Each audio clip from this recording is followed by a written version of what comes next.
Je m'appelle Céline Largiévier et je suis enseignante au département d'études germaniques. Donc vous n'aurez pas à me subir comme prof. Je suis ici au titre de la présidence de l'université. Je suis vice-présidente développement durable et qualité de vie au travail. Et voilà, je voulais, au nom de la présidence, vous souhaiter la bienvenue en quelques mots. Alors vous voici à l'aube d'une nouvelle aventure, hein, puisque vous entrez dans ce cursus que vous avez choisi parmi un vaste choix de cursus universitaire, une voie qui a priori vous tient à cœur, hein, que vous ayez déjà un projet professionnel ou que ce projet soit en construction.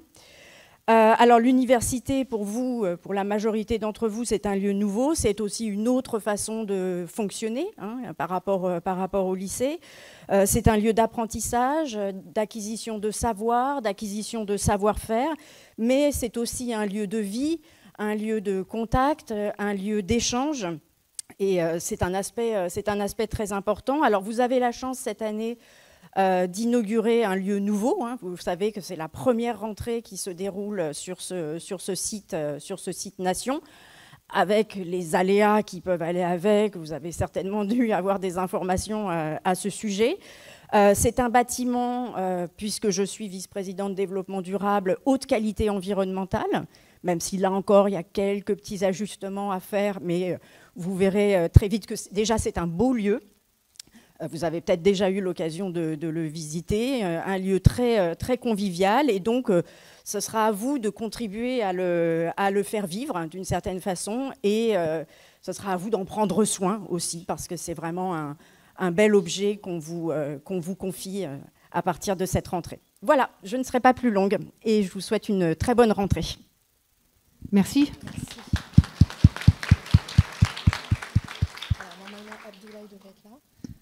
Alors bonjour, je m'appelle Laetitia Faudière, je suis la responsable du service d'information d'orientation et carrière.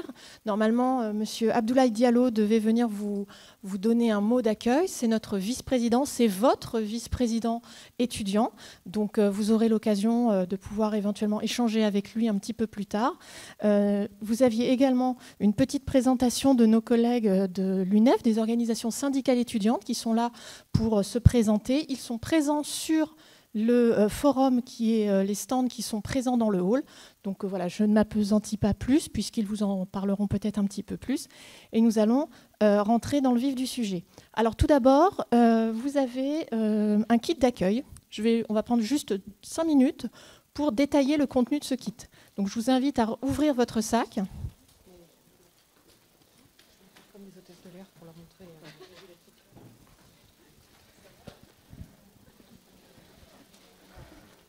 Vous n'en avez pas eu? On vous le donnera après. À l'avant et à l'arrière du... Alors, dans ce kit d'accueil, vous avez tout d'abord un petit flyer orange qui s'appelle « Guide de la pré-rentrée ». Pour les étudiants qui nous regardent à distance, ce guide de la pré-rentrée est actuellement en ligne sur la page « Votre rentrée 2020 ». Ce guide va vous donner toutes les informations nécessaires pour les semaines qui vont s'écouler jusqu'à la rentrée qui aura donc lieu prochainement. Donc vous en saurez davantage avec vos enseignants. Vous avez également un flyer vert de la mission handicap.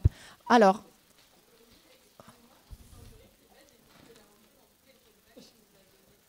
vous inquiétez pas, pareil, on redonnera. Donc, sur ce flyer vert, vous avez les coordonnées de la mission handicap. La mission handicap accompagne les étudiants qui ont un handicap permanent ou temporaire. Un handicap temporaire, c'est vous êtes cassé la cheville, vous avez besoin d'être accompagné, vous avez besoin qu'on adapte votre plan de formation. Cette mission handicap est là pour vous. Elle recrute également des étudiants pour accompagner, aider les étudiants en situation de handicap, notamment en étant preneurs de notes, tuteurs. Ces missions sont rémunérées. Si vous souhaitez vous engager avec la mission handicap, n'hésitez pas à les contacter. Enfin, vous avez le guide de l'étudiant, ou quand vous ne l'avez pas encore dans votre tote bag, vous allez l'avoir dans très peu de temps, qui est donc violet. Et ce guide de l'étudiant reprend l'intégralité des informations, à la fois sur les différents services qui concernent l'université, mais aussi sur des éléments de la vie institutionnelle de l'université. Alors, c'est dans ce guide que vous allez trouver également les contacts et les numéros de bureau de vos secrétariats pédagogiques. Donc, soyez vigilants. Revenez ponctuellement sur ce guide, tout simplement parce que vous allez y trouver le service, le SWAPS, donc le service des sports, vous allez y trouver le service art et culture, le service d'information, orientation, carrière, quand vous avez des questions sur les stages ou autres réflexions sur votre projet personnel et professionnel, le service SSU. Bref, c'est votre, entre guillemets, Bible pour pouvoir commencer votre année universitaire. Vous avez également, en dehors du tote bag et là d'un point de vue numérique, des outils, donc une suite bureautique qui est mise à votre disposition, qui est la suite Google Mail. Donc, vous avez effectivement donc un mail, un espace de stockage. Donc, je vous invite évidemment à vous saisir de cet outil numérique qui est mis à votre disposition. Vous avez également un environnement numérique de travail. Vous en avez même deux. Vous avez un espace personnel qui est e-Sorbonne, que vous avez dû activer. Et vous avez eCampus, qui est une plateforme d'enseignement à distance. Donc là, vos enseignants reviendront plus largement sur ce qu'est eCampus. Mais sachez que les informations d'activation et toute autre information se trouvent sur votre rentrée 2022. Vous avez aussi les modalités d'activation de votre ENT, qui est votre environnement numérique de travail, dans le guide de la pré-rentrée. Et évidemment, il est très important d'activer eSorbonne, puisque c'est là que vous allez avoir, lorsque vous aurez fait vos inscriptions pédagogiques, votre emploi du temps, votre certificat de scolarité et autres éléments importants. Vous avez donc désormais une adresse mail, et à partir de ce jour, vous avez une adresse mail avec prénom.nom@sorbonnenouvelle.fr. Désormais, vous allez dialoguer avec l'administration, avec vos professeurs, avec vos secrétariats pédagogiques, uniquement par cet identifiant, cette adresse mail, tout simplement parce que ça nous permet de mieux pouvoir vous repérer. Alors évidemment, je vous invite à être vigilant lorsque vous contactez vos enseignants et vos secrétariats pédagogiques, de toujours mentionner votre numéro d'étudiant, votre niveau donc vous êtes en L1, mais éventuellement votre mineur, de manière à ce que vos enseignants et votre secrétariat pédagogique puissent vous identifier le plus rapidement possible. Je rappelle que vos enseignants sont des enseignants-chercheurs, donc ils ne sont pas forcément tous les jours à l'université, vous ne pourrez donc pas toujours les rencontrer dans les couloirs. Il faut donc être le plus précis possible dans vos questions, y compris pour le secrétariat pédagogique, de manière à ce qu'on puisse vous répondre le plus précisément possible également. Alors, vos prochaines inscriptions, pour terminer vos inscriptions, donc là, actuellement, vous avez normalement finalisé votre IA. Si ce n'est pas le cas, il faut absolument que vous finalisiez votre inscription administrative. La prochaine étape, ce sont deux types d'inscriptions pédagogiques obligatoires, les IP disciplinaires et les IP transversales. Ça vous sera plus explicitement expliqué par vos enseignants ultérieurement. Sachez juste que pour vous, les IP démarrent à partir du 26 septembre, à partir de 10h. Les UE transversales sont des UE qui sont des UE libres, des UE professionnels qui sont gérés par le Bureau des enseignements transversaux. N'hésitez pas à aller évidemment regarder leur offre, mais de toute façon, vos enseignants vont vous expliquer exactement ce qu'est le BET également. Je passe désormais la parole à ma collègue de la bibliothèque de la Sorbonne Nouvelle qui va vous présenter cette bibliothèque et tous les outils et services qui vous sont proposés et qui sont évidemment très importants dans le cadre de votre cursus.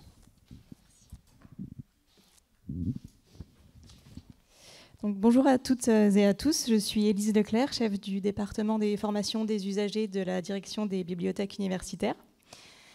Donc, nous avons cette année le plaisir de vous accueillir dans notre toute nouvelle bibliothèque, la bibliothèque de la Sorbonne Nouvelle, qui rassemble toutes les bibliothèques des anciennes UFR. Je vous rappelle aussi, où je vous apprends, que vous avez accès aux bibliothèques Sainte-Barbe et Sainte-Geneviève dans le quartier latin. Vous pouvez tout à fait également aller y travailler. Pour revenir à la bibliothèque Sorbonne Nouvelle, elle se situe donc dans le bâtiment A du campus Nation. Pour faire simple, en fait, lorsque vous entrez dans le campus Nation, c'est directement sur votre droite. La bibliothèque s'étale sur 4 niveaux, dont 3 niveaux où vous allez trouver des collections et des espaces de travail. Au rez-de-chaussée, c'est simplement l'accueil et les renseignements. Et comme le reste du campus, c'est l'architecte Christian de Porzenparc qui a conçu aménager aménager les locaux. Donc il a apporté un soin particulier aux lumières, aux espaces de travail, etc. Donc je vous invite vraiment à venir découvrir la bibliothèque puisque je pense que vous y trouverez un espace de travail tout à fait confortable. La bibliothèque contient 1100 places assises où vous allez pouvoir trouver soit des tables pour travailler calmement, soit des espaces de travail en groupe fermés où vous pourrez conduire et discuter sur tous vos travaux de groupe. Vous pouvez également trouver des outils et des aménagements spécifiques pour les personnes qui sont en situation de handicap, donc n'hésitez pas aussi à venir vous renseigner auprès de nous. Et nous proposons des espaces un peu plus spécifiques avec par exemple des canapés pour visionner des films seuls ou en groupe, un coin presse, des différentes assises et un biblio-café au rez-de-chaussée. Actuellement, nous sommes ouverts du lundi au samedi de 9h à 19h. Nos horaires vont être élargis à partir du mois d'octobre, donc ça sera de 8h30 à 21h la semaine et de 9h à 19h le samedi. Je vous encourage vraiment à venir questionner les bibliothécaires, à venir découvrir les locaux. Nous sommes vraiment tous là pour vous renseigner, pour vous accompagner, pour vous aider. Donc vraiment, lorsque vous nous croisez, n'hésitez pas à nous poser des questions. Vous pouvez également nous joindre par mail, l'adresse est sur la slide. Donc n'hésitez pas aussi à nous contacter, on vous répond le plus vite possible. En termes de collections, vous allez retrouver principalement des collections qui correspondent aux enseignements qui sont délivrés à la Sorbonne Nouvelle, donc des langues, des littératures, des arts, des sciences humaines et sociales, le spectacle vivant, etc. Évidemment, vous allez les retrouver sur différents supports, des livres physiques, des e-books, des ressources électroniques, des DVD, des bandes dessinées, des Blu-ray, des collections numérisées. Voilà, j'ai fait à peu près le tour. La bibliothèque Sorbonne Nouvelle accueille également 2 autres bibliothèques. Donc la bibliothèque Gaston Miron, qui a un fonds documentaire très riche sur les études québécoises, et la théâtrothèque Gaston Batty, qui a le plus gros fonds documentaire en art du spectacle vivant en France. Les collections se trouvent à la fois en libre accès, c'est-à-dire que vous pouvez vous servir directement dans les rayons, et dans nos magasins, c'est-à-dire des espaces de stockage qui se situent en sous-sol. Pour savoir si c'est en libre accès ou en magasin, vous allez devoir utiliser notre catalogue, et c'est également à partir du catalogue que vous allez pouvoir nous demander d'aller vous chercher des documents en magasin. En termes de services, évidemment, vous retrouvez le Wi-Fi sur Eduroam, donc comme dans tout le reste du campus. Et on vous propose aussi des pôles d'impression noir et blanc et couleur à chaque étage de la bibliothèque. On vous propose également des services en ligne qui sont directement accessibles depuis le site de la BSN, sachant que le site de la BSN, attention, n'est pas le même que le site de l'université. Donc faites bien attention quand vous cherchez des informations. Vous aurez toujours besoin de vos identifiants e-Sorbonne dont vient de vous parler Laetitia Faudière pour à la fois vous servir de notre catalogue, à la fois accéder à votre compte lecteur, d'où vous pourrez consulter votre historique de recherche documentaire, gérer vos prêts, les renouveler, accéder à nos ressources électroniques aussi, c'est très important. Et voilà, tout ce que vous pouvez faire à peu près. Vous êtes en L1, ça veut dire aussi que vous allez recevoir tous et toutes une formation à la recherche documentaire pour apprendre à mieux vous servir de nos outils. Cette formation est obligatoire, elle s'inscrit dans le cadre de l'unité d'enseignement méthodologie du travail universitaire. C'est une formation qui va se dérouler en 2 temps d'1h30 chacun. La première, ça va être une formation dans les salles de lecture de la bibliothèque et la seconde, une formation dans une des salles de formation de la bibliothèque qui se situe au 2e étage. Ces 2 TD donneront lieu à une évaluation qui aura lieu entièrement sur eCampus. Vous allez recevoir la date de cette évaluation sur votre adresse mail institutionnelle. Donc encore une fois, j'insiste sur l'importance de la consulter régulièrement pour ne pas louper l'information. Évidemment, vous allez trouver d'autres informations sur notre site internet. Je vous encourage également à aller voir sur notre site internet l'onglet Formation, où vous allez retrouver toutes les informations que je viens de vous donner sur les TD et des petits outils pour vous auto-former et apprendre à utiliser nos outils, notamment des petites capsules vidéo. On vous encourage également à nous suivre sur les réseaux sociaux. On a un compte Instagram, un compte Twitter, un compte Facebook. C'est là que vous allez trouver toutes nos informations liées aux actualités et aux événements qu'on vous propose. Donc n'hésitez pas à aller voir. Et j'en profite également pour vous annoncer que nous faisons en ce moment des visites découvertes de la bibliothèque, donc des visites d'une demi-heure rapides qui ont lieu à 12h15 et à 14h45. Elles ont lieu aujourd'hui, vendredi et lundi.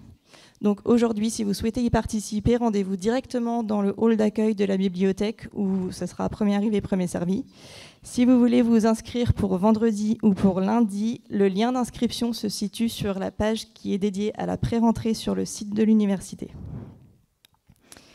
Voilà, je vous remercie et je vous souhaite une très bonne année universitaire.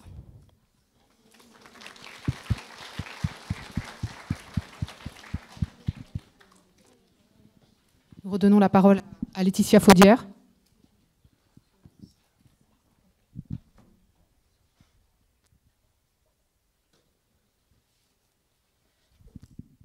Excusez-moi. Donc,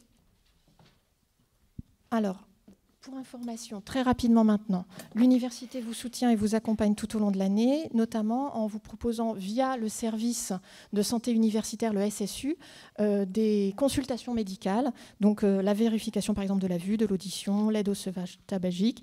Il y a également au sein du SSU la possibilité d'avoir des consultations psychologiques. Et enfin, je vous rappelle qu'il est possible d'avoir ce qu'on appelle le chèque psy jusqu'au 31 décembre 2022, santépsy.étudiant.gouv.fr si vous voulez plus d'informations. Voilà.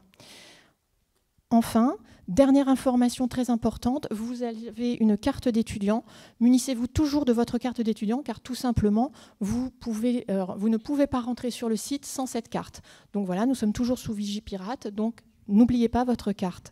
Je termine cette présentation en vous souhaitant une très belle année au sein de notre université. Je passe enfin la parole à vos enseignants. Merci. Merci. Merci Laetitia Faudière.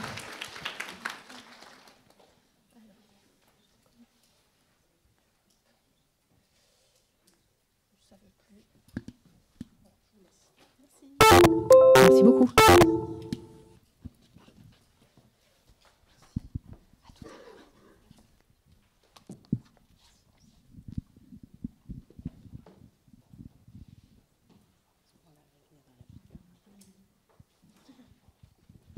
Aveuglé par la lumière. Alors, rebonjour à toutes et à tous. Bienvenue sur notre campus.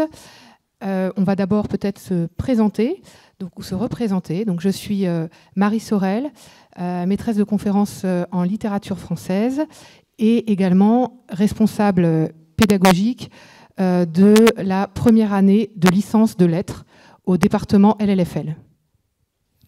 Donc, je suis Yenma Itran-Gerva, je suis également maître de conférences, mais en littérature générale et comparée.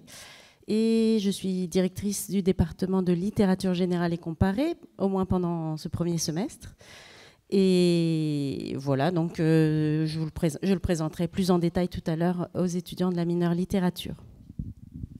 Donc, Michael Ribro, je suis maître de conférences en langue et littérature latine et responsable de la mineure FLE, mais je vais rester donc avec mes collègues pour la mineure littérature, notamment pour vous parler de l'enseignement du latin ou du grec. Donc, vous avez eu au début de cette réunion une présentation des services centraux. À présent, on va en fait se répartir sur différents lieux pour exposer plus spécifiquement voilà, les heures que vous avez choisi et pour vous donner aussi voilà, de nombreux renseignements sur le déroulement de l'année. Je peux peut-être dire un petit mot. Alors, votre majeure, c'est la majeure lettre. Voilà. Vous allez le dire voilà. Vous avez, en fait, notre université repose sur une combinaison entre majeur et mineur. Vous êtes toutes et tous, normalement, en majeure lettres. Et vous avez une mineure, qui peut être, par exemple, littérature, humanité numérique, infocom, information et communication, professorat des écoles, cinéma et audiovisuel, FLE ou DFLE, français langue étrangère, anglais, théâtre et un double parcours qui est la double licence lettres et philosophie. Donc, afin de ne pas perdre de temps, vous avez eu normalement en pièce jointe une convocation avec le tableau des salles où vous devez vous rendre.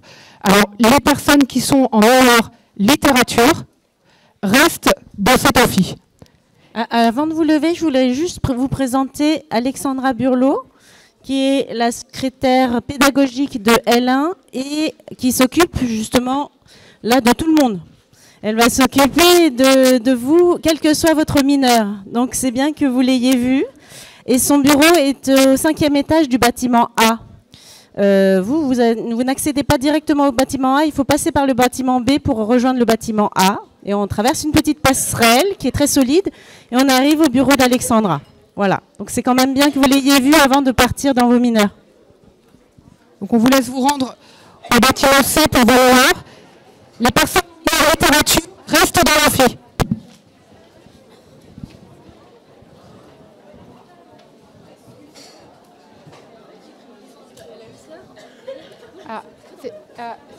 Vous n'êtes pas dans le bon amphi. Là, c'est le département LLFL et LGC, c'est les lettres, c'est pas l'anglais.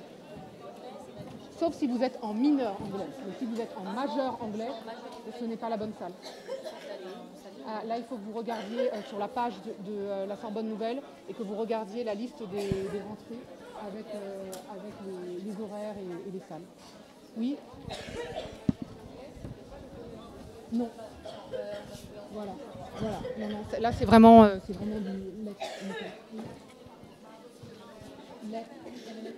Vous êtes en mineur littérature, LGC, littérature générale et comparée.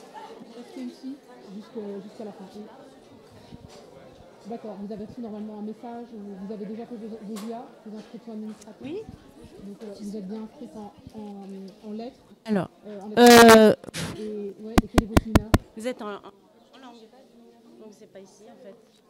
Oui, alors toutes les informations que vous avez reçues précédemment, elles sont valables. Mais il faut que vous... Alors peut-être repasser par l'entrée avec sur l'information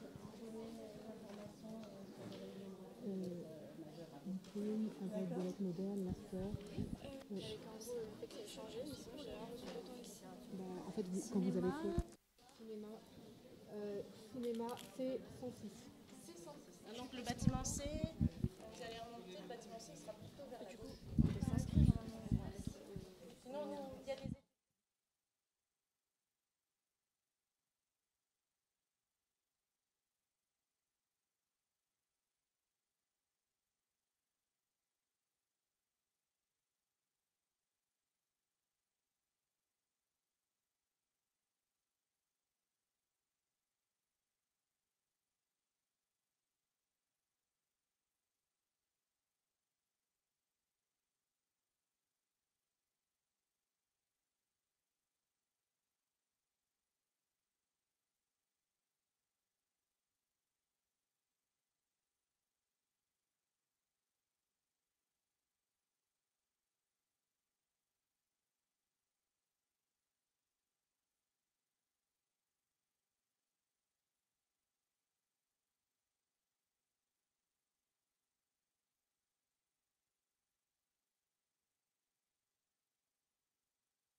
Donc, vous ferez attention.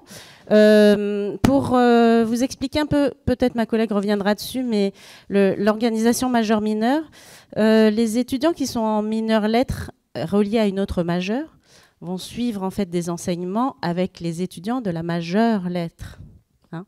Donc, vos enseignements, c'est comme une inversion entre la majeure et la mineure pour vous, enfin, certains enseignements de la majeure lettres. D'accord ? Donc, par exemple, pour la littérature générale et comparée, Seuls les étudiants de la mineure littérature associés à la majeure lettre vont suivre les UE, les cours de littérature générale comparée en première année. Vous n'aurez, pour les étudiants des autres majeures que la majeure lettre, vous aurez de la littérature comparée uniquement en deuxième et en troisième année. Voilà.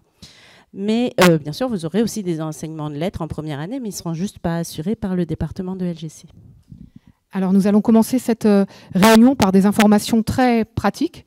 Déjà, vous dire que vous êtes une grosse cohorte. Hein. Vous êtes aujourd'hui à peu près 550 inscrits en L1 de lettres. Nous vous souhaitons la bienvenue. Nous voulons commencer cette réunion aussi par vous donner quelques grandes différences par rapport à l'enseignement secondaire, hein, notamment le fait que votre année va être divisée en semestres et non en trimestres. Comme vous le savez, en raison des problèmes de salles que nous rencontrons, nous allons avoir une rentrée décalée qui va se faire le 3 octobre. Alors là, la semaine du 3 octobre. Nous tenons donc à vous mettre en garde sur le calendrier que vous allez avoir sur le guide étudiant. C'est encore un guide avec la rentrée en septembre. Vous pouvez télécharger le calendrier sur le site de l'université. Et attention, vous allez voir, quand vous téléchargez le calendrier, il y a une version septembre, parce qu'il y a certaines formations, certains concours qui, eux, commencent en septembre, et il y a une autre version octobre. Donc on attire votre attention sur le fait de télécharger le bon calendrier, qui est le calendrier d'octobre. Nous attirons aussi votre attention sur le fait que, outre l'organisation en semestre, les vacances, les congés ne sont pas les mêmes ou exactement les mêmes que les congés scolaires. Un exemple, hein, les vacances de la Toussaint, par exemple, du 29 octobre au 6 novembre. Nous avons une semaine et non deux. Les cours vont être divisés donc en semestres. Nous, dans notre jargon, à l'université, on va dire S1 et S2. Semestre 1, semestre 2. Alors, comme je le disais tout à l'heure, votre premier semestre, votre S1, va commencer le lundi 3 octobre. Et la fin du premier semestre, venez, installez-vous, se situera avant, il y a plein de places, hein. Le 14 janvier. Donc, premier semestre, hein, du 3 octobre au 14 janvier. Avec, après janvier, des épreuves longues, du 16 janvier au 23 janvier. Ce sont des partiels, des devoirs sur table de plusieurs heures. Donc du 16 janvier au 23 janvier, vous aurez les épreuves longues du premier semestre.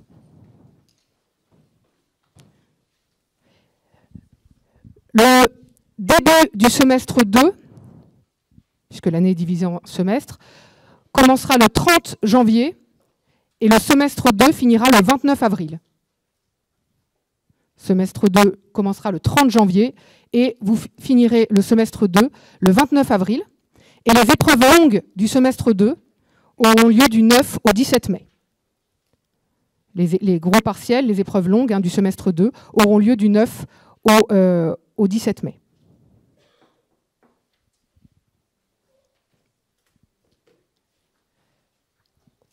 Alors, la très grande majorité de vos cours auront lieu en présentiel, sur site.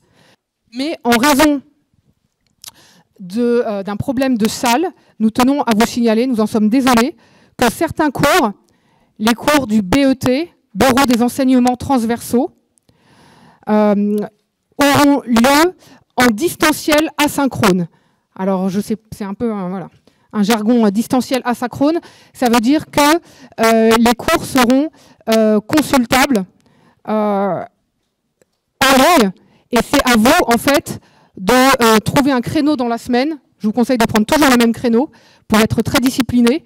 Et tous les jours dans la semaine, sur le même créneau, vous consultez les cours, les documents, les enregistrements, les PowerPoint que mettront en ligne vos enseignants. Mais ne vous inquiétez pas, les enseignants qui sont concernés par le BET vont prendre contact avec vous pour vous expliquer comment procéder. Et pour reconnaître, je vais en venir aux inscriptions, mais pour reconnaître les cours de BET, c'est-à-dire les cours qui sont concernés par le distanciel asynchrone, vous les reconnaissez sur la brochure parce qu'il commence par un B. Et après le B, il y a 7 caractères. Ces enseignements sont les enseignements principalement de langue vivante et d'informatique et de préprofessionnalisation. Voilà. Et c'est vrai que le distanciel asynchrone exige vraiment de l'autonomie et de la discipline. C'est pour ça qu'on vous incite vraiment, dans le calendrier personnel que vous forgerez, de banaliser toujours un créneau dans la semaine pour ne pas prendre de retard sur ces cours en distanciel. Alors, comme nous sommes à la pré-rentrée, nous allons aussi vous parler des fameuses IA et IP dont il a été question tout à l'heure.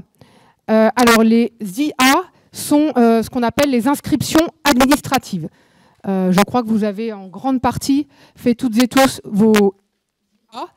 Les IA donc, sont à faire jusqu'au 13 septembre. Et si vous avez un problème avec vos IA, avec vos inscriptions administratives, il y a un service à contacter qui n'est pas votre secrétariat pédagogique, c'est le service scolarité. Vous avez l'adresse mail sur le site scolarité.ufr.LLD@Sorbonne Nouvelle. C'est le pôle scolarité. Et ces IA vous permettent d'avoir un certificat de scolarité et une carte étudiante. Lorsque vous aurez validé vos inscriptions administratives, vous allez recevoir un message automatique, où vous avez dû le recevoir, et on vous indiquera que les documents sont disponibles au retrait dans le hall d'accueil de l'université, si vous souhaitez votre certificat de scolarité. La deuxième étape, après les IA, après les inscriptions administratives, c'est les inscriptions pédagogiques. Les IP ou les IP web, ça veut dire qu'elles se font en ligne. Les IP web, en fait, les inscriptions pédagogiques, c'est le moment où vous allez choisir, le choix n'est pas illimité, mais vous allez sélectionner vos cours et vos créneaux horaires. Votre secrétaire pédagogique, Alexandra Bello, va également vous transmettre un mail très détaillé, un message très détaillé, avec les différentes étapes qu'il vous faudra suivre pour faire ces inscriptions pédagogiques. Alors, ces inscriptions pédagogiques, elles se feront du 26 septembre, notez bien les dates, s'il vous plaît, du 26 septembre à 10 h au 2 octobre, à 23h59 exactement. Donc, du 26 septembre au 2 octobre, vous ferez vos inscriptions pédagogiques. Et voilà, on vous précise d'emblée que vous allez refaire vos inscriptions pédagogiques en janvier, quand vous commencerez votre deuxième semestre. Alors, si vous rencontrez un problème pour faire vos inscriptions pédagogiques, mais comme je vous le disais, vous allez recevoir vraiment un message détaillé avec les étapes à suivre. Si vous rencontrez un problème, nous vous invitons donc à contacter votre secrétaire pédagogique Alexandra Burlot, pas sur place, mais par mail, à l'adresse Sorbonne Nouvelle. Et pour exposer votre problème, vous faites une capture d'écran en signalant le problème que vous rencontrez sur vos IP, et vous précisez bien, vous utilisez votre adresse Sorbonne Nouvelle, et vous signez votre message, s'il vous plaît, vous précisez votre numéro d'étudiante ou d'étudiant, et votre mineur. Pendant ces inscriptions pédagogiques, vous allez choisir un bloc. Alors effectivement, on n'aime pas trop le mot bloc, on le trouve un peu militaire, un peu massif, mais pour le moment, on n'a pas trouvé mieux. Un bloc, qu'est-ce que c'est? C'est un petit peu l'équivalent d'un groupe classe dans le secondaire. C'est-à-dire, c'est un ensemble de cours que vous allez choisir.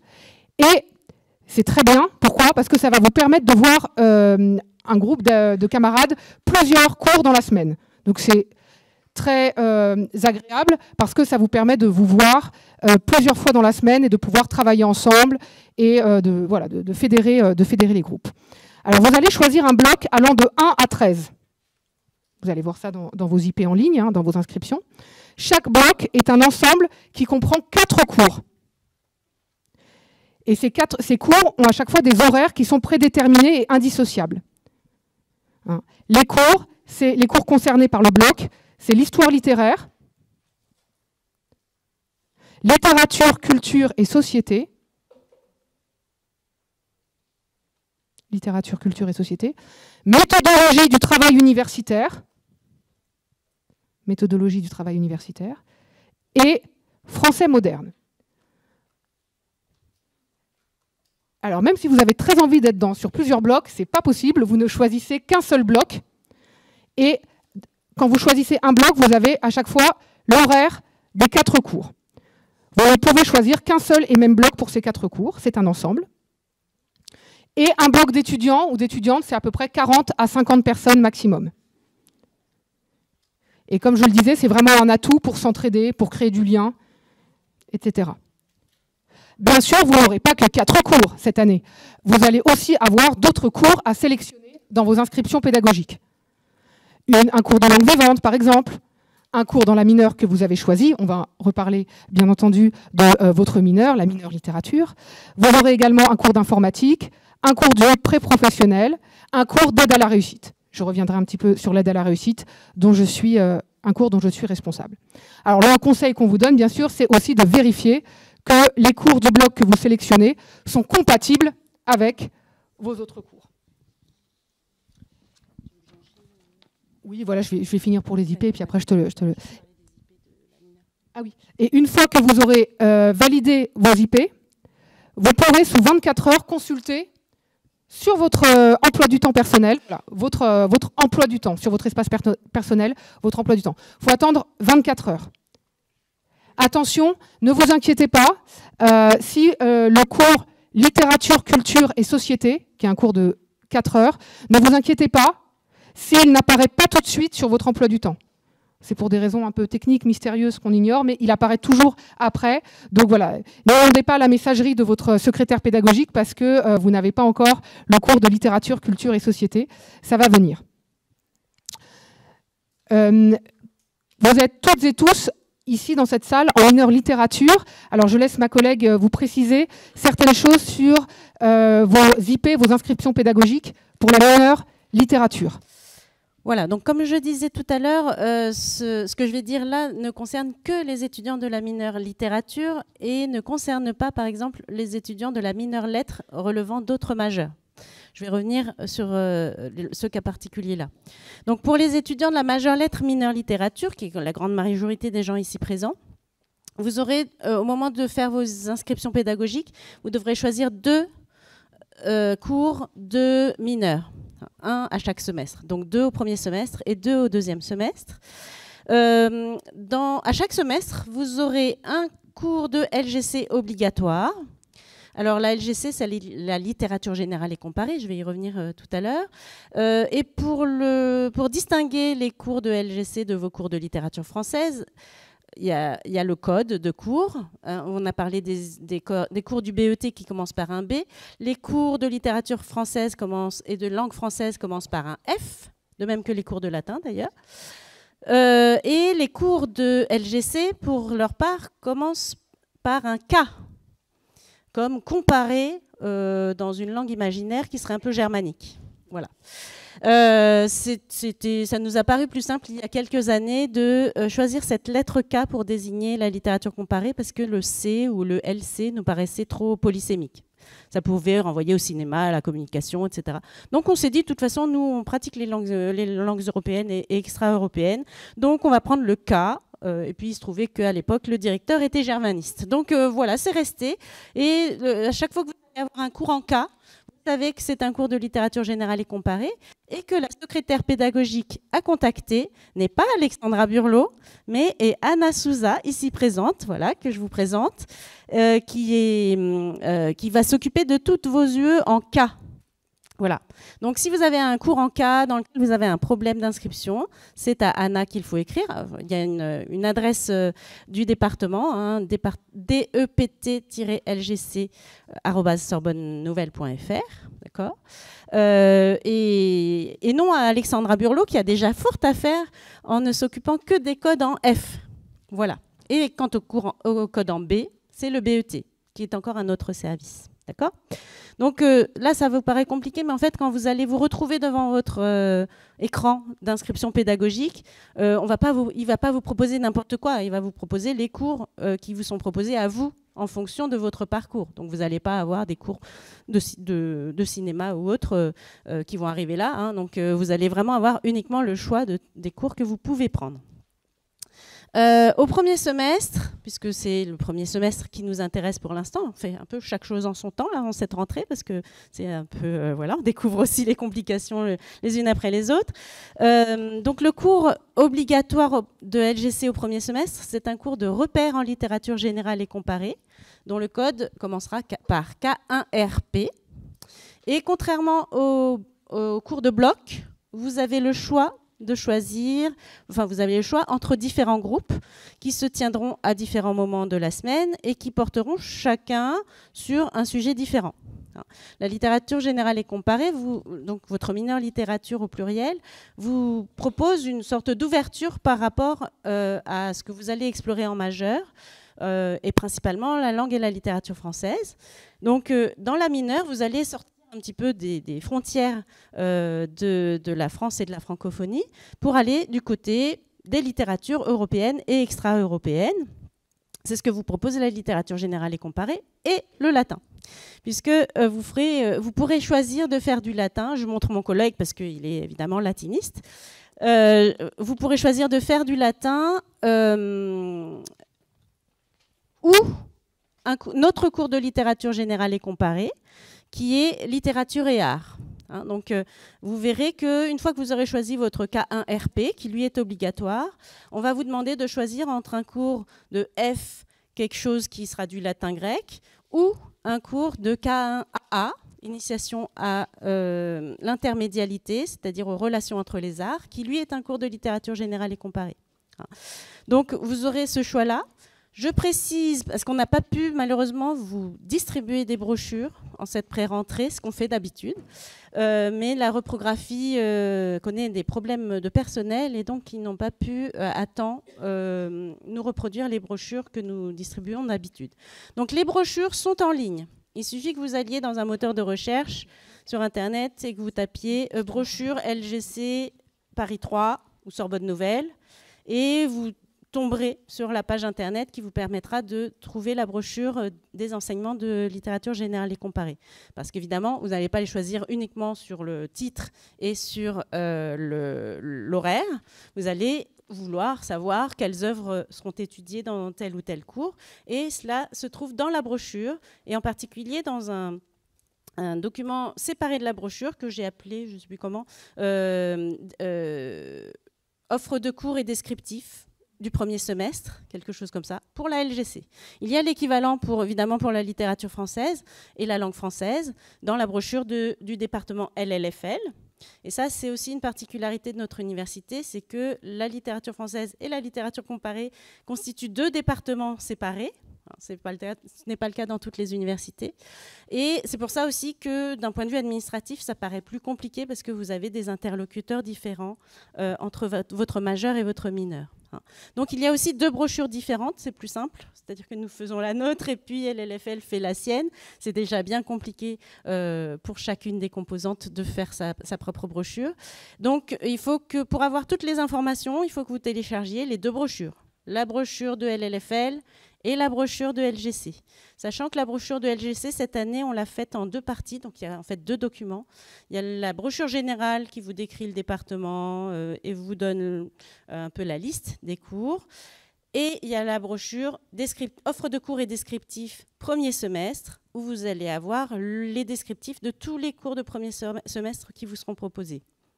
Pour la première année, la deuxième année et la troisième année. On n'a pas fait une brochure par année. Donc, il y a évidemment la L2 et la L3 qui ne vous intéressent pas. Vous regarderez que les descriptifs de L1, dont les codes vont commencer par K1 ou F1 pour les cours de langue et littérature française. D'accord ?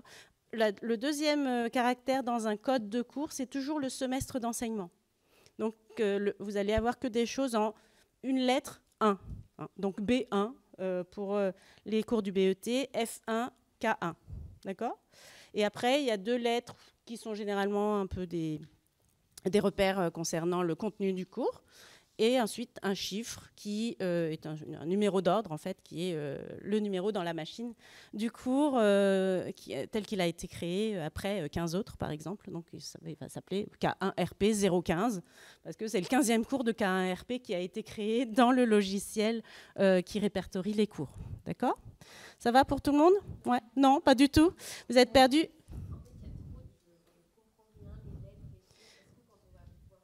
Ne vous inquiétez pas, il y aura les titres des cours. Oui, oui, oui. Vous aurez un intitulé et un code. Il y aura l'intitulé et le code. Mais c'est vrai qu'après, vous serez familier avec les codes, ne vous inquiétez pas, vous allez rapidement les comprendre. Mais les codes, c'est utile de les maîtriser parce que souvent, c'est ce qu'on va vous demander si vous dites j'ai un problème d'inscription sur tel cours, par exemple. Si vous dites j'ai un problème d'inscription sur...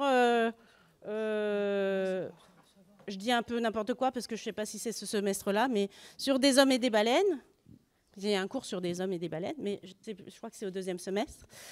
J'ai un problème d'inscription pour des hommes et des baleines. Bon, la secrétaire, elle maîtrise l'offre de cours, donc elle va être capable de retrouver le code, mais ce sera plus simple d'utiliser le code du cours dans ce cas-là. Mais ne vous inquiétez pas, c'est vraiment sur la brochure. Oui, avec l'intitulé. Et ce sera dans vos listes. Vous aurez le code intitulé.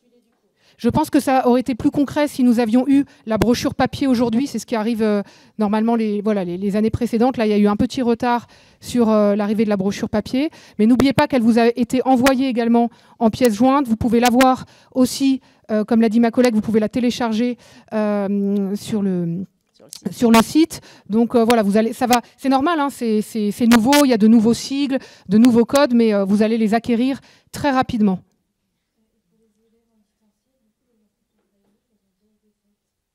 Oui, vous êtes en distanciel, vous ? D'accord. Alors, c'est bien d'être venu. Hein. Tous les étudiants en distanciel ne peuvent pas assister aux réunions de rentrée parce que, par définition, parfois, ils habitent loin. Hein. C'est-à-dire que vous êtes à l'ENEAD. D'accord. Oui, parce qu'effectivement, cette formation, elle est également proposée à distance. Hein, mais je pense que la majorité des personnes présentes ici sont inscrites en présence. Mais c'est bien si vous avez pu venir assister à cette réunion. Parce qu'effectivement, le diplôme est le même, hein, bien entendu, en présence et à distance. La formation est la même. Vous avez moins de choix à distance. Et en particulier, en fait, vous n'avez pas de choix. Vous avez à peu près un cours par code que vous avez été obligé de choisir au moment de vos inscriptions pédagogiques. Hein. Donc parce qu'il n'y a pas d'horaire, donc c'est plus simple aussi. Hein, vous choisissez, pof, pof, pof, vous avez dû cocher toutes les cases parce que, à ma connaissance, il n'y a pas le choix entre différents cours à distance. Ce qui n'est pas le cas en présence. Hein. En LGC, on a 10 groupes, je pense, en première année, qui portent au moins sur 5 ou 6 sujets différents, parce qu'il y a parfois 2 groupes d'un même TD. Hein. Je vais peut-être passer la parole à mon collègue. Nous profitons exactement. Nous profitons d'avoir des enseignants-chercheurs de différentes disciplines pour vous présenter aussi ces disciplines et vous donner quelques recommandations et quelques repères. Alors, pour le latin, est-ce que ça fonctionne ? Ouais. Pour le latin et le grec, donc en fait, comme ma collègue vous a dit, aux 2 semestres, c'est en concurrence, si vous voulez, enfin vous avez le choix, avec une UE, un cours d'LGC. Au premier semestre, ce sera le cours littérature média et au second, donc repères. Pour le latin et le grec lui-même, vous aurez le choix entre plusieurs cours. C'est-à-dire qu'au premier semestre, vous aurez le choix entre ou de la langue latine ou de la langue grecque. Et au second semestre, entre ou de la langue latine ou de la langue grecque et de la littérature et civilisation sur texte traduit. Donc je vais revenir rapidement sur le descriptif de chacun de ces cours. En fait, pour le latin ou le grec, il y a 2 solutions. Soit vous avez fait jamais de latin ou un peu au collège. Dans ces cas-là, vous prenez le premier cours qui est niveau intermédiaire 1 pour le premier semestre et intermédiaire 2 parce que vous n'allez pas recommencer depuis le début. Si vous avez déjà fait 12 semaines de cours, ce serait absurde. Donc, si vous n'avez jamais fait de latin ou de grec, on prend le débutant 1. Si vous en avez fait jusqu'au lycée, vous prenez en revanche l'intermédiaire 1 au premier semestre et l'intermédiaire 2 au second. Ce sera expliqué tout ça dans la brochure. Mais si vous en avez fait jusqu'au lycée, jouez le jeu, n'allez pas suivre un cours de débutant. Ça n'a strictement aucun intérêt. Vous allez vous ennuyer parce que vous allez faire de l'approche grammaticale au début, comprendre le système des déclinaisons, en apprendre 2-3, ça n'a vraiment pas d'intérêt si vous avez présenté le latin au bac, hein, par exemple. Donc, jouer le jeu et aller dans ces cas-là en intermédiaire. Donc, latin ou grec. Au second semestre, donc vous avez le choix, sinon avec un cours de langue et littérature sur texte traduit. Donc, il s'agira de travailler sur les origines de Rome, donc sur les récits mythiques de la formation de Rome. Donc, l'histoire romaine est répartie en 3 grandes parties. Donc, la monarchie, avec les origines de Rome, puis la République, puis l'Empire. Et ça tombe bien, vous avez 3 années de licence. Donc en première année, on fait les origines de Rome. En deuxième année, on fait la Rome républicaine. Et en troisième année, on fait la Rome impériale. Voilà, donc c'est comme ça que ça fonctionne. Et pour ce cours, on fait pas de langue, si vous voulez. On va donner des mots latins. Mais c'est surtout un cours sur texte traduit pour comprendre donc, comment les Romains ont imaginé donc, la création de leur ville, le développement de la royauté, et ainsi de suite. J'attire votre attention sur un point auquel on ne pense pas souvent. C'est indiqué dans la brochure, mais j'insiste quand même. Si vous voulez un jour passer l'agrégation de lettres modernes, alors vous allez me dire, j'ai le temps, c'est pas tout de suite, mais quand même, il y a des gens qui se réveillent un peu tard, c'est-à-dire au niveau du master. Il y a une épreuve de latin ou de grec qui est obligatoire, avec un coefficient qui n'est pas négligeable. On ne peut pas se permettre d'avoir 2 ou 1 en latin ou en grec à l'agrégation de lettres modernes. Donc si vous savez déjà que vous voulez passer l'agrégation de lettres modernes, je vous encourage vivement à prendre langue latine ou grecque d'emblée. Parce que vraiment, on ne s'improvise pas latiniste ou helléniste en 6 mois. Donc, parce que la version d'agrégation de lettres modernes, elle est d'un vrai niveau. Hein. C'est pas, on ne vous le donne pas dans une pochette surprise. Hein. Donc, j'insiste là-dessus.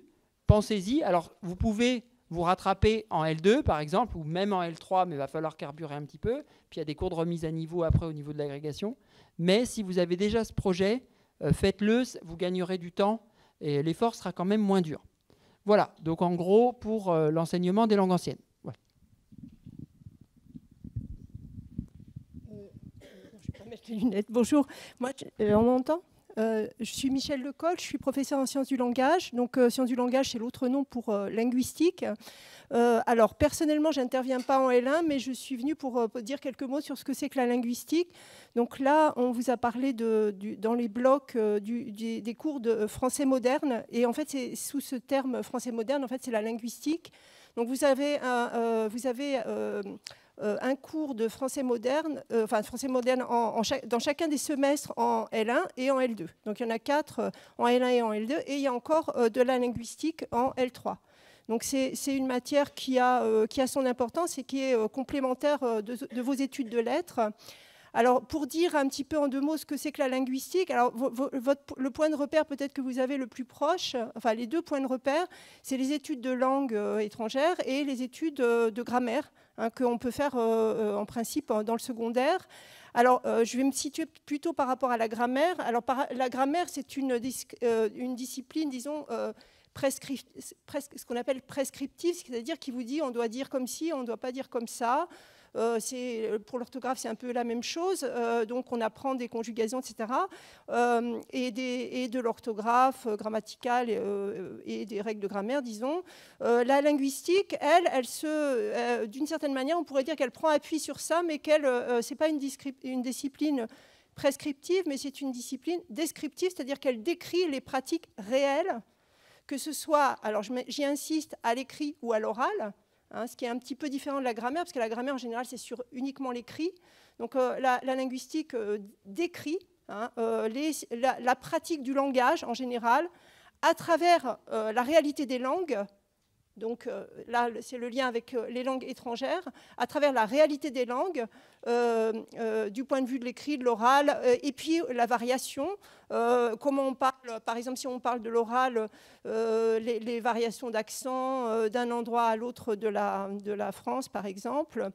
Et puis aussi, il y a des descriptions en termes de syntaxe, en termes de morphologie, c'est-à-dire la forme des mots, en termes de lexique également, c'est-à-dire à la fois la forme et le sens des mots et les relations lexicales, c'est-à-dire par exemple ce que vous connaissez déjà, la synonymie, l'antonymie, puis d'autres mots que je ne vais pas prononcer ici, que vous apprendrez.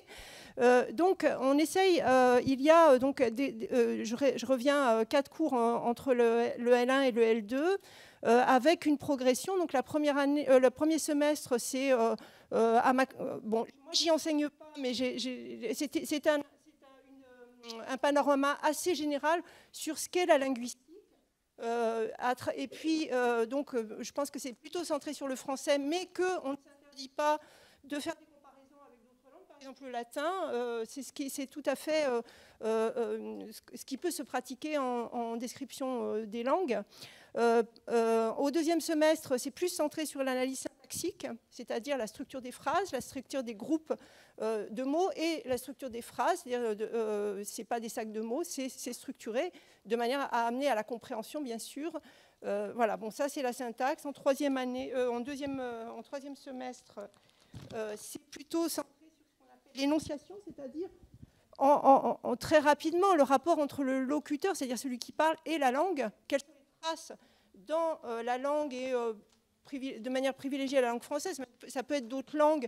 Quelles sont les traces du locuteur ou de l'énonciateur, c'est-à-dire de celui qui parle dans la langue? Bon, ça c'est très succinct, mais il y a d'autres aspects. Il y a le discours rapporté, tout ça avec une description linguistique qui est complémentaire des descriptions de lettres, parce qu'on traite de discours rapporté aussi en littérature, bien sûr. Hein, donc c'est censé être complémentaire.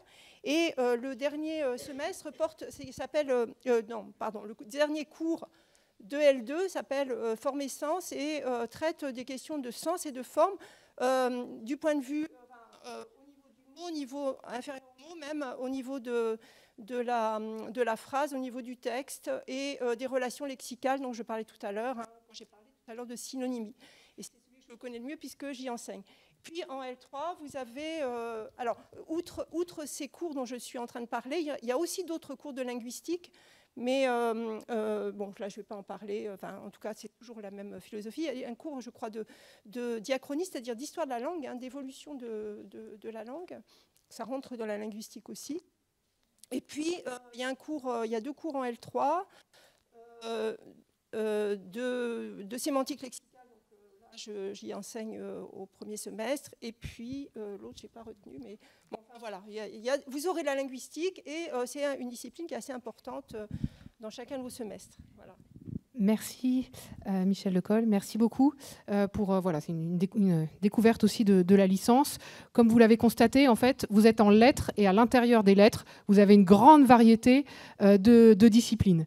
J'attire aussi votre attention sur le fait que vous allez pratiquer des exercices très différents. Alors certes, vous allez avoir des exercices, on va dire, plus académiques, comme le commentaire linéaire, le commentaire composé, la dissertation.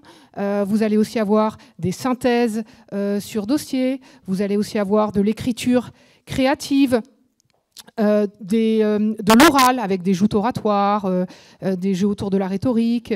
Voilà, c'est pour vous montrer que voilà, il y a une grande diversité d'exercices qui va vous être proposée. On insiste aussi énormément pour faire dialoguer les lettres avec d'autres formes artistiques, aussi bien voilà, la photographie, la peinture, le cinéma, la musique et d'autres disciplines. L'histoire, la psychanalyse, la sociologie, etc. Alors, vous allez avoir 18 heures de cours cette année.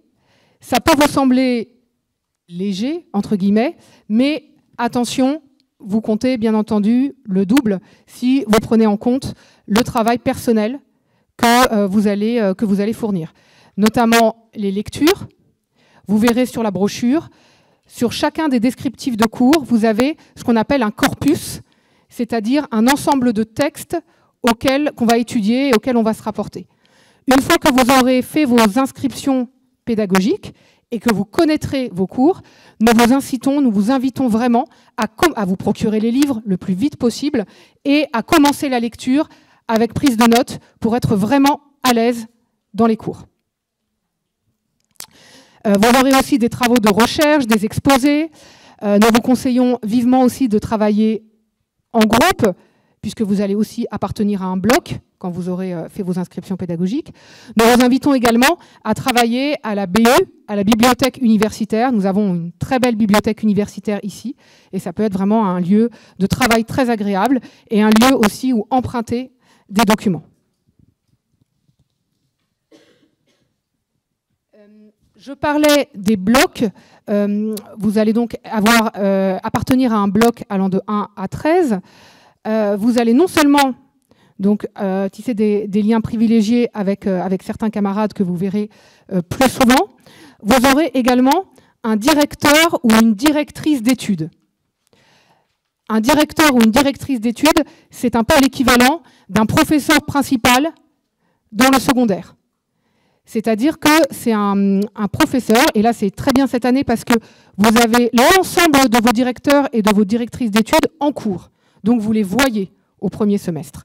Et votre directeur ou votre directrice d'études va signer un contrat pédagogique avec vous au début de l'année.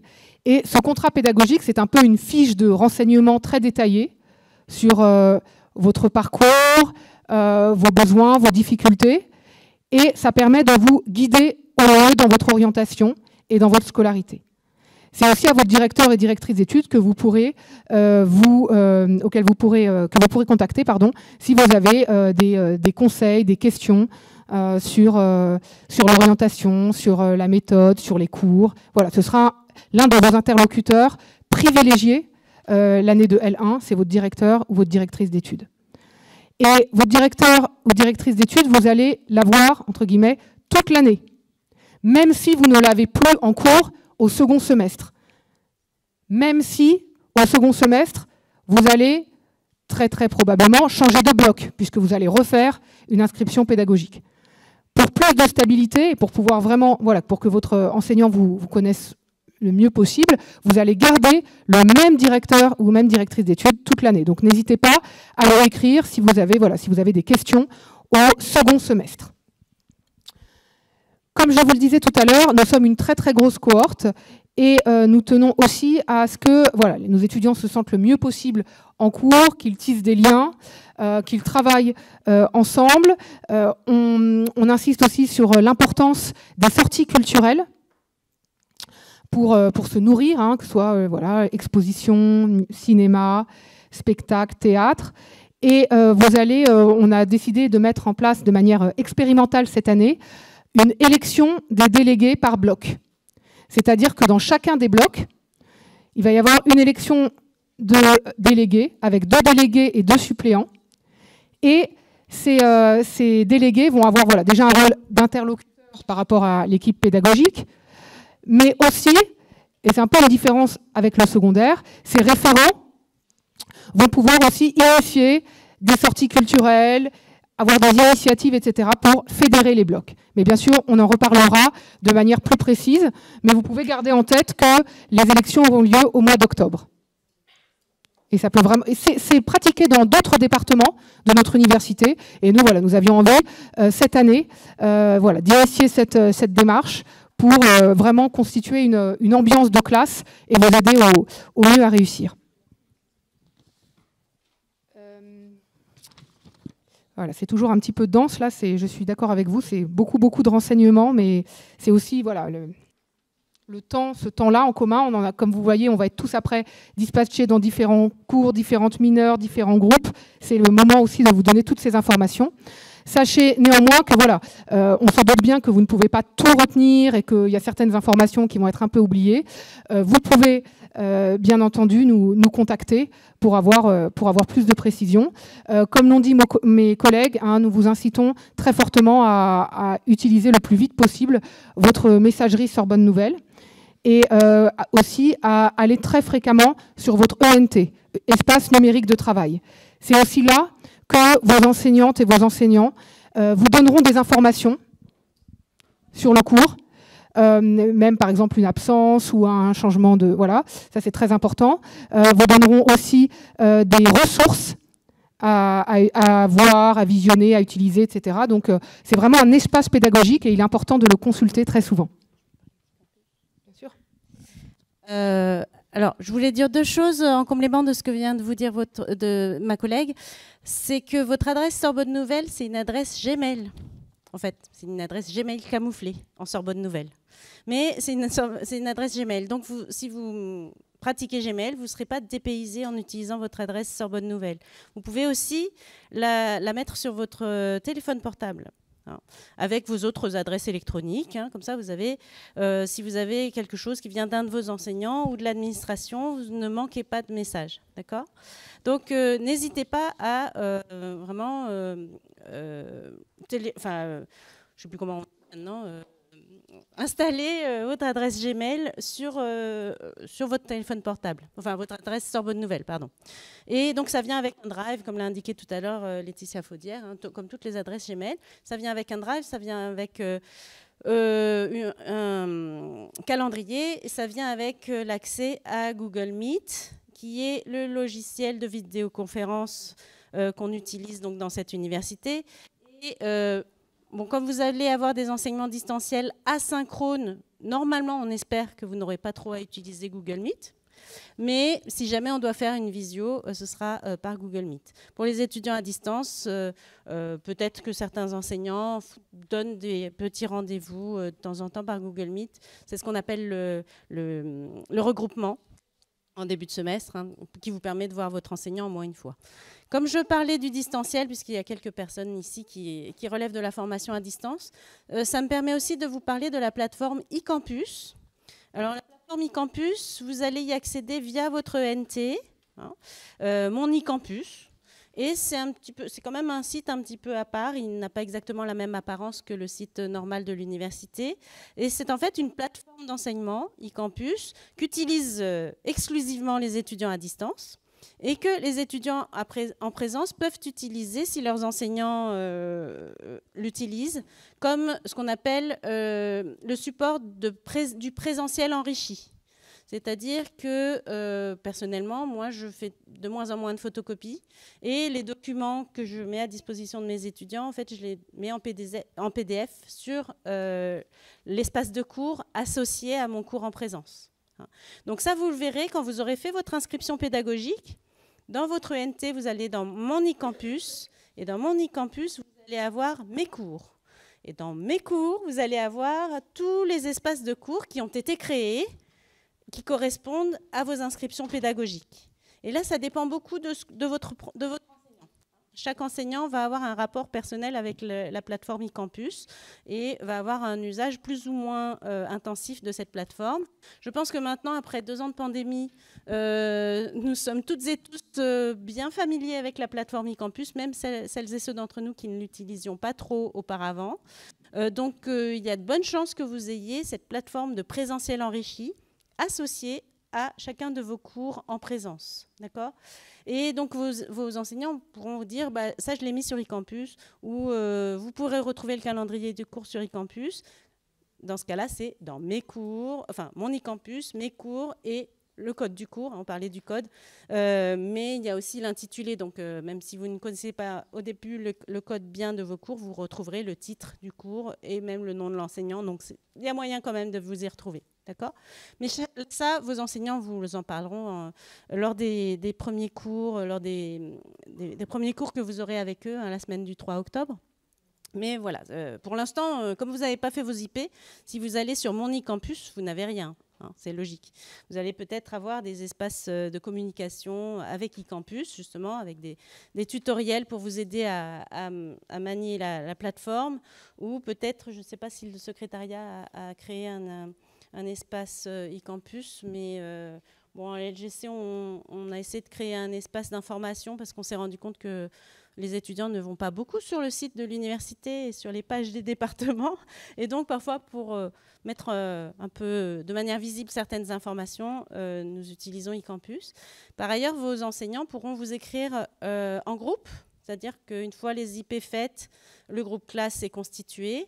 Et si un mail collectif doit être envoyé, en fait, le plus simple pour vos enseignants, c'est de passer par eCampus, parce qu'on peut faire une annonce, ça s'appelle une annonce.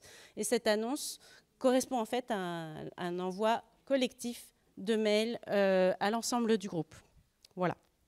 On nous fait des grands signes pour nous signaler que... Je ne sais pas. Oui, on peut continuer? Je sais pas. Je repasse la parole à ma collègue. Oui, alors par rapport quelques petits mots sur l'évaluation. La plus grande partie d'entre vous, vous allez être donc en CC, en contrôle continu. C'est-à-dire que votre moyenne d'un cours, c'est la moyenne des différents travaux que vous allez rendre sur ce cours, que ce soit des travaux sur table, des travaux à la maison, de l'oral, des exercices, etc. Il est possible, dans de rares cas, de faire une demande de CTI, c'est-à-dire contrôle terminal intégré. Qu'est-ce que ça veut dire? Ça veut dire que vous passez uniquement, ça veut dire que vous ne pouvez pas assister au cours, et que vous passez uniquement le partiel final du cours. Et que cette note-là vaut pour 100% de votre moyenne. Alors, ça peut concerner certaines et certains d'entre vous, par exemple, problèmes médicaux, des impératifs professionnels, ou alors des sportifs de haut niveau, problèmes médicaux. Et oui. Oui, et voilà, la majeure partie des étudiants qui ont des enfants sont souvent à l'ENEAD d'ailleurs, mais en tout cas, ça peut concerner certaines personnes. Mais attention, cette demande de CTI, elle ne se fait pas pour tous les cours, elle se fait par cours. On demande à être en CTI pour ce cours-là. Les demandes de CTI, donc il faut qu'elles soient motivées, il faut qu'elles soient vraiment justifiées, parce que c'est une démarche très risquée, puisque vous ne pouvez pas vous rattraper en quelque sorte. Elles se font via le secrétariat pédagogique et à partir de mi-octobre, pas avant. Voilà.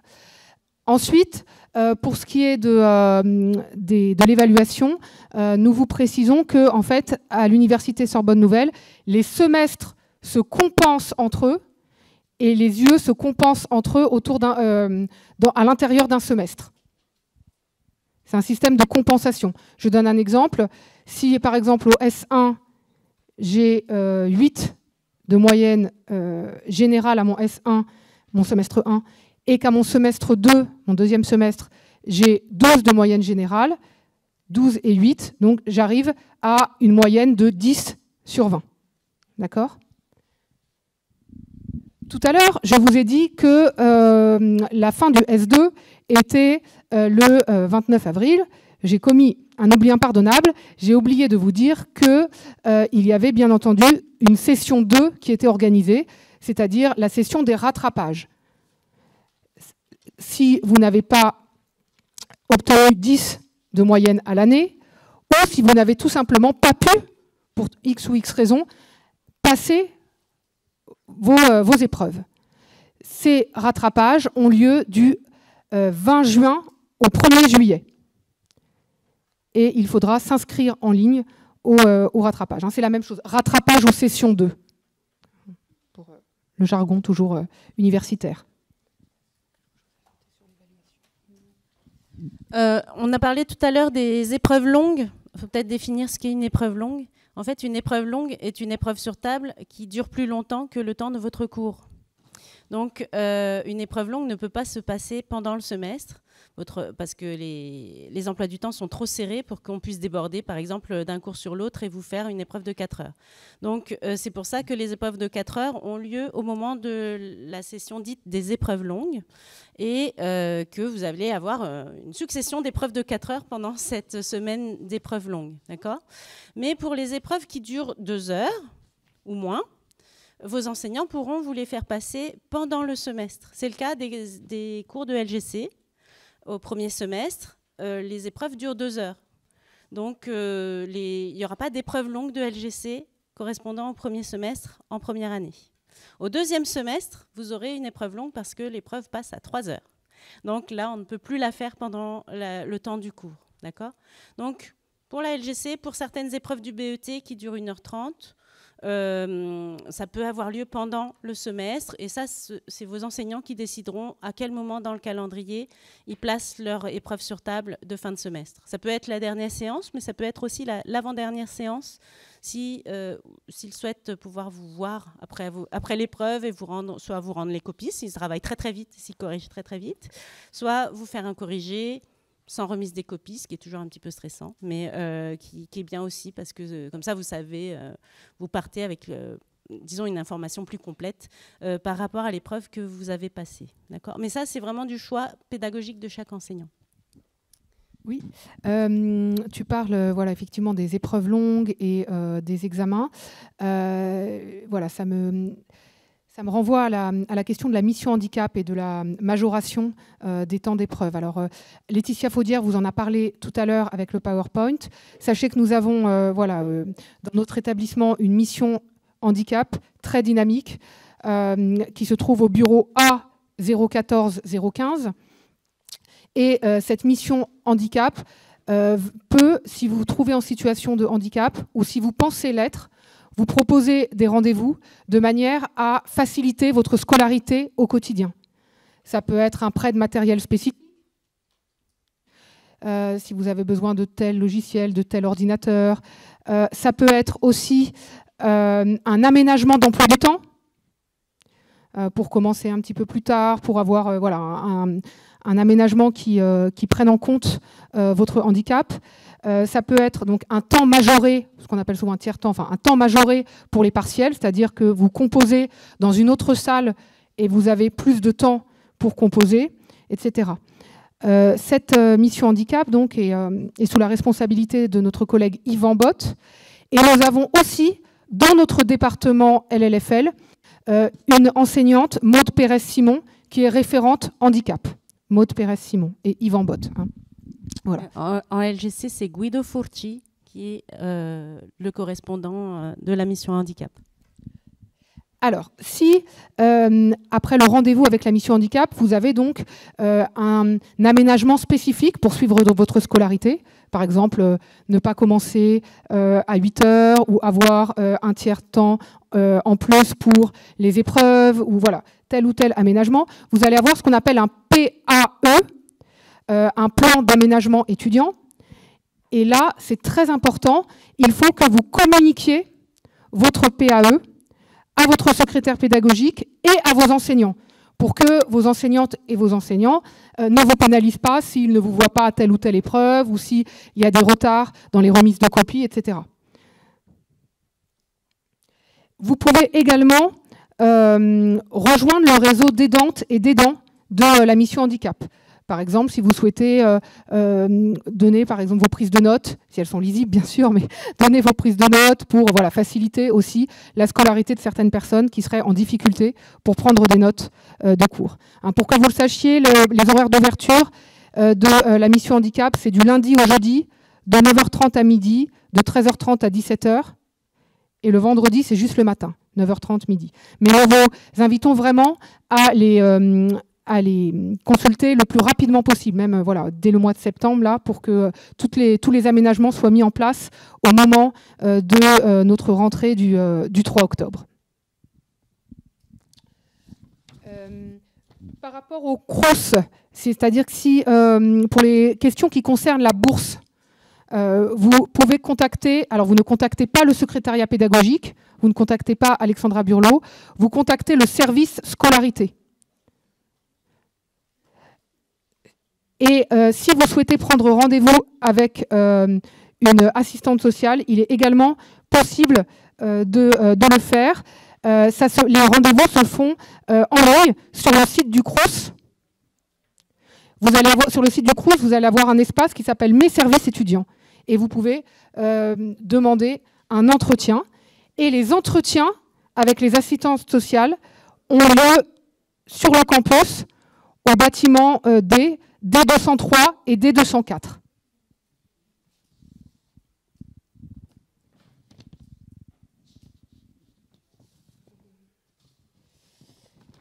Et un petit ajout sur les réorientations. Alors peut-être que ça concerne certaines et certains d'entre vous, c'est-à-dire que soit vous le savez déjà, soit ça va arriver au cours du semestre, vous souhaitez une réorientation. C'est-à-dire soit changer totalement de filière, soit intervertir votre majeur et votre mineur, soit changer de mineur, etc. Les démarches se font en novembre, pas avant. Et on ne peut pas intervertir la majeure lettre et la mineure littérature. Il n'existe pas de majeure littérature au pluriel.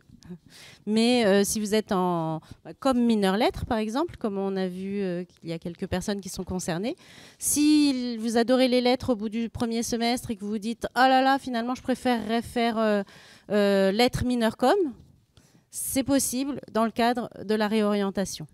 D'accord ? Alors, il y a 2 types de réorientation. Soit la réorientation intersemestre, ça veut dire d'un semestre à l'autre. Vous souhaitez changer d'orientation au semestre 2. Soit ça peut se faire pour l'année prochaine, hein, à la fin de l'année. Le grand conseil qu'on vous donne aujourd'hui, c'est que même si vous n'êtes pas dans la mineure ou la majeure souhaitée, c'est de ne pas manquer les partiels, de rendre, il faut à tout prix assister à tous les partiels, assister aux cours, parce qu'en fait, après, il y a une commission qui va examiner votre dossier, et en fonction des places disponibles, et en fonction de votre dossier, vous aurez ou vous n'aurez pas votre demande de réorientation. Mais surtout, même si ça ne correspond pas, même si la filière dans laquelle vous êtes ne correspond pas à votre premier choix, à votre premier souhait, surtout, ne la lâchez pas, parce qu'après, ça va vous mettre en difficulté encore plus si vous souhaitez changer de mineur ou de majeur. Mais vous allez avoir toutes les informations sur, à partir d'octobre, novembre, vous allez avoir toutes les informations sur le calendrier à respecter et les dossiers à fournir pour changer de mineur ou de majeur. Attention, si vous souhaitez aller dans un autre établissement, ça ne sera pas forcément le même calendrier que nous. Donc, il faudra, là, c'est à vous de prendre contact avec l'école ou l'université ou la filière concernée pour savoir quelles sont les démarches à faire pour cet établissement-là et quelles sont les dates à respecter pour cet établissement-là.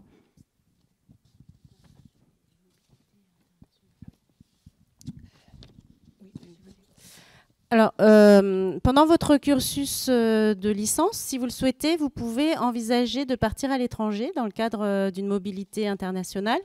C'est le service des relations, ça s'appelle maintenant la direction des affaires internationales qui s'occupe de ces mobilités. Vous pouvez l'envisager à peu près à tout moment de votre licence ou même en master. Peut-être pas en première année, hein, c'est plutôt en deuxième ou troisième année. Mais ce que je voulais dire, c'est que si vous souhaitez partir à l'étranger, lors l'un des prochains semestres de votre licence, il faut y penser très tôt. Une mobilité se prépare quasiment 1 an à l'avance.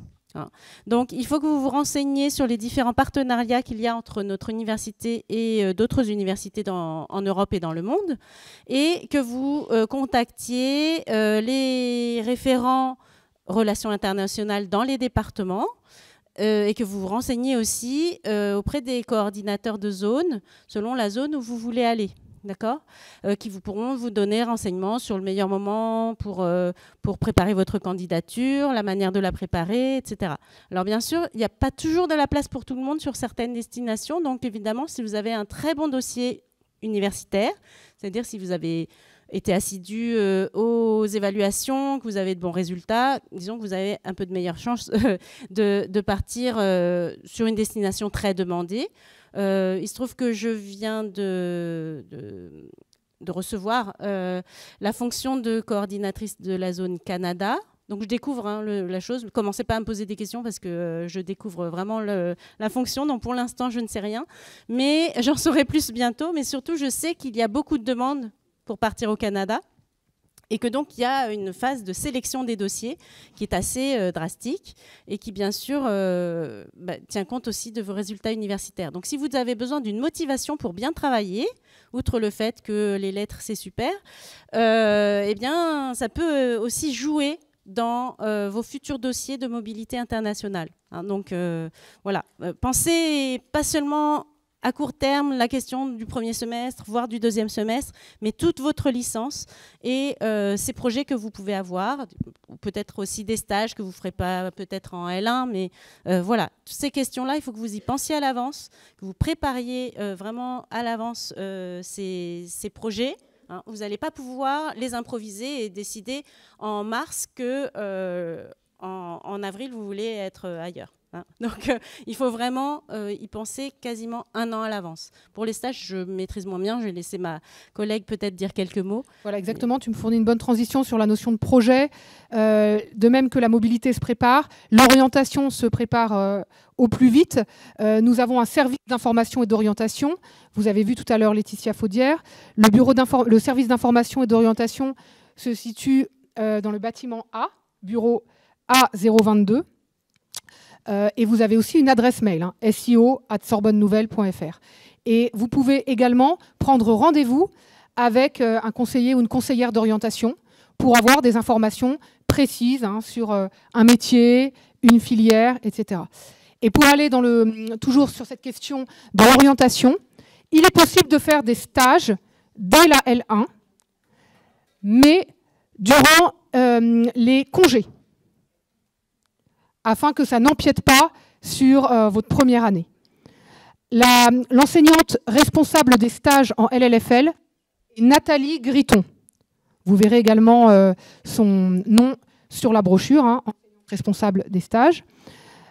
Bien entendu, votre stage doit avoir un lien avec le cursus que vous choisissez. Ça peut être par exemple dans le domaine de la communication, de l'édition, de l'enseignement, du journalisme, bibliothèque, culture, etc. Vous pouvez aussi avoir de l'aide et des repères qui vont vous être fournis au bureau des stages, bureau A21. Et vous connaissez un petit peu ça avec le secondaire, par exemple avec vos stages, les stages ça va être très lointain pour vous, mais les stages de 3e par exemple. En tout cas, il vous faut une convention de stage pour pouvoir faire un stage.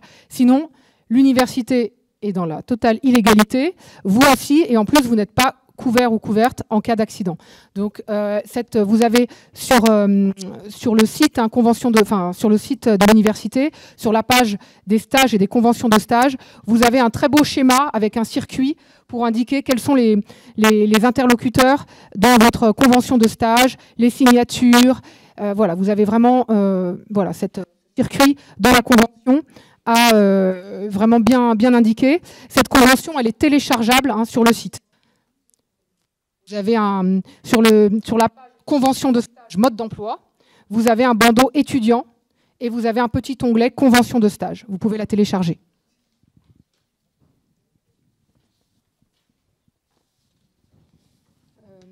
Peut-être dire un petit mot sur le dont je m'occupe, dont je suis responsable, qui est le aide à la réussite, donc qui a pour code F1AR001. Donc F qui nous indique qu'on est dans les lettres, 1 premier semestre, AR aide à la réussite, 001, et au second semestre, elle s'appellera F2, AR, etc. L'aide à la réussite, alors c'est une UE de transition entre le secondaire, le lycée, et le supérieur. C'est une UE qui est obligatoire, même si elle a un nom comme ça très doux, aide à la réussite. En fait, on vous oblige à réussir. Donc, c'est une UE qui est obligatoire au semestre 1 et au semestre 2. Elle ne pas par bloc. Et c'est 1h30 hebdomadaire. Et dans cette UE aide à la réussite, vous allez avoir des exercices. Vous n'allez pas avoir de programme de cours avec un corpus comme dans d'autres cours de littérature. On va plutôt essayer de vous donner des réflexes méthodologiques pour améliorer votre oral, votre écrit. Vous pourrez aussi avoir des ateliers d'écriture créative, des ateliers de langue, de la compréhension et de l'analyse de texte. Attention, c'est une UE, l'UE aide à la réussite, qui ne se passe pas en rattrapage. Donc, si vous ne l'avez pas, c'est dommage parce que vous ne l'avez pas du tout. Vous ne pouvez pas la passer en session 2. Et c'est une UE, en fait, qui repose en grande partie. Alors, tous les cours reposent sur la motivation et le sérieux et la participation, bien entendu. Mais cette UE, si vous voulez, la moitié de votre moyenne pour ce cours, c'est la participation, la régularité et l'assiduité. Voilà, donc c'est une notation spécifique, c'est pour ça que voilà, je tenais à le signaler. Il n'est pas possible non plus de passer l'aide à la réussite en contrôle terminal intégré. Vous savez, de venir juste au dernier cours avec un partiel. Non, il n'y a pas de partiel dans cette UE. On souhaite vraiment travailler sur la régularité, vous aider de manière hebdomadaire. C'est un cours très, très interactif. Juste un mot pour éclaircir peut-être un point de jargon qu'on utilise sans le savoir maintenant. UE, c'est unité d'enseignement. Donc chaque fois qu'on vous dit cette UE, etc., c'est unité d'enseignement et en fait c'est un synonyme de cours. Voilà. Donc, tu fais bien de le dire. Oui, oui. Donc une UE, c'est un cours. Mais c'est vrai que sur tous vos trucs administratifs, vos formulaires administratifs, quand vous avez un truc à remplir, par exemple pour demander un CTI ou autre, on va vous demander code UE. Donc code UE, c'est quel est le code de votre cours. C'est très simple. Mais UE, en fait, c'est plus court que court à écrire. Et puis maintenant, nous, c'est rentré dans notre vocabulaire, mais peut-être que pour vous, c'est nouveau. Donc c'est pour ça que je voulais l'éclaircir. Oui, tu fais bien. Et pour ce qui est aussi je parlais tout à l'heure des sorties culturelles. Voilà, vous êtes vraiment invités à adhérer pour la somme de 2 € au service d'action culturelle de notre université. Pourquoi ? Parce que ce service d'action culturelle propose des sorties au théâtre, au musée, propose même des paniers culture avec des légumes bio, par exemple. Ils sont très, très, très inventifs. Et c'est des tarifs vraiment démentiels, hein, c'est des tarifs très très très intéressants où vous pouvez vraiment vous saisir de cette occasion pour aller au théâtre, au musée. Alors, il se trouve dans la salle, je l'ai noté, ce service d'action culturelle, il se trouve au bureau D003. Et vous pouvez non seulement, donc il y a une billetterie, bien sûr, je viens d'en parler, mais il y a aussi des stages de pratique culturelle et artistique. Ça peut être aussi bien voilà, du théâtre, de la comédie musicale, de l'écriture scénaristique, du chant. Et il y a également un service sportif, le SUAPS, que vous allez voir aussi, je les ai vus tout à l'heure dans le hall de notre université. Ça vous permet aussi de pouvoir pratiquer une activité sportive. Leur brochure est téléchargeable et vous avez un gros choix d'activités sportives. Et c'est gratuit, enfin c'est prévu dans votre inscription à l'université que vous puissiez faire du sport. Sauf activité, si vous voulez faire du golf par exemple, peut-être ils vont vous demander une cotisation supplémentaire. Mais pour toutes les, je sais pas, la musculation, le volleyball, le foot de salle, etc. Tout cela, c'est compris dans votre inscription à l'université. Vous n'aurez pas à payer en plus une cotisation. Oui, vous aviez une question sur le sport ? Oui, là, je vous invite à aller voir le stand du SUAPS, Service universitaire des activités physiques et sportives.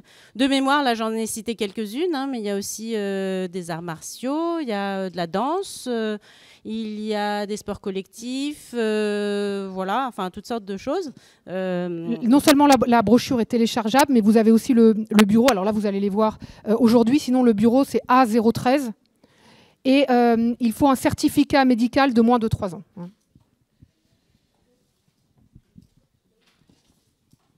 Vous dire peut-être aussi un petit mot du prix de la nouvelle, parce qu'il y en a certaines et certains d'entre vous qui ont sans doute ou qui n'ont pas encore une pratique d'écriture créative. Alors nous sommes très très fiers à la Sorbonne Nouvelle parce que ça fait 27 ans qu'est organisé un concours annuel de nouvelles. Le récit court, un concours annuel de nouvelles, chaque année. C'est un concours qui est organisé par Marc Dambre et Aline Marchand. Et il est ouvert aux étudiantes et aux étudiants de toutes les formations et de tous les niveaux de cursus. Et chaque année, il y a un mot, une sorte de mot-thème. Cette année, c'était FIL, F-I-L. L'année précédente, c'était PEU, P-E-A-U. Et nous avons à chaque fois, voilà, il y a un grand succès pour ce prix de la nouvelle. Et vous avez un jury qui est composé d'éditeurs, d'enseignants, d'étudiants, d'écrivains qui vont lire. Là, je suis en plein dedans parce que je suis membre du jury de ce prix. Et voilà, nous, là, je suis voilà, dans les fils, dans le fil d'Ariane, au bout du fil, dans beaucoup beaucoup de nouvelles autour de la thématique du fil. Et c'est vraiment très, très, très enrichissant comme expérience quand on est jury, mais aussi quand on est étudiante, de pouvoir se lancer ou confirmer une pratique d'écriture créative. C'est aussi la possibilité, bon, il y a trois lauréates ou 3 lauréats, et il y a des récompenses, et il y a aussi la possibilité d'être publié. Je vous conseille d'aller sur le site de notre université, sur la page de prix de la nouvelle. Vous avez un petit livret avec les nouvelles lauréates, avec le portrait des lauréats, avec des extraits de nouvelles. Voilà. Alors, comme vous aurez besoin de manger aussi, la grande nouveauté de ce campus par rapport au précédent, c'est qu'il y a un restaurant universitaire sur place. On n'en sait pas tellement plus pour l'instant parce qu'il va ouvrir là pour cette rentrée. Donc nous, on n'a pas encore eu l'occasion le personnel a pu avoir accès à une partie du restaurant universitaire. Mais donc, avec votre carte d'étudiant, ça vaut carte du Crous, enfin Easly, là, hein, le fameux système qui vous permet de payer de manière dématérialisée. Donc là, vous en saurez plus, j'imagine qu'il doit y avoir des représentants du Crous qui sont sur le campus là actuellement. Donc n'hésitez pas à vous renseigner. Hein, de même pour la médecine universitaire, enfin tous les services transversaux. Nous, on n'en sait pas beaucoup, mais n'hésitez pas à vous renseigner. Toutes les personnes compétentes sont là pendant toute la journée pour vous renseigner sur tous ces aspects de la vie universitaire.